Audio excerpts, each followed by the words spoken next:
জানো, আজ একটা ছোট দোয়া পড়ছিলাম, আল্লাহুম্মা ইন্নী আসআলুকাল আফিয়া। এত ছোট দোয়া, দোয়াটার অর্থ কি?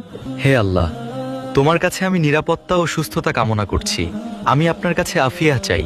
বলো তো, আফিয়া আসলে কি? আফিয়া মানে শুধু সুস্থ থাকা নয়, আফিয়া মানে দুঃখ কষ্ট থেকেও মুক্ত থাকা। তাহলে যদি শরীর সুস্থ থাকে, মন শান্ত থাকে, তাও আফিয়া। যদি প্রয়োজন মাফিক রিজিক থাকে, জীবনটা উপভোগ করা যায়, আর সন্তানরা নিরাপদে থাকে, সবই আফিয়া। সুবহানাল্লাহ।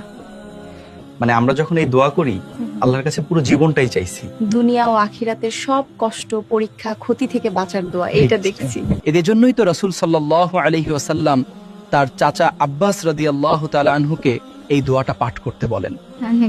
তখন আব্বাস রাদিয়াল্লাহু তাআলা আনহু উত্তরে বলেন, এত ছোট দোয়া। রাসূলুল্লাহ সাল্লাল্লাহু আলাইহি ওয়াসাল্লাম জবাব দিয়েছিলেন, প্রিয় চাচা, আল্লাহর কাছে আফিয়াহ চান। আফিয়াহের চেয়ে উত্তম আর কিছু হতে পারে না। তিরমিজি 3514।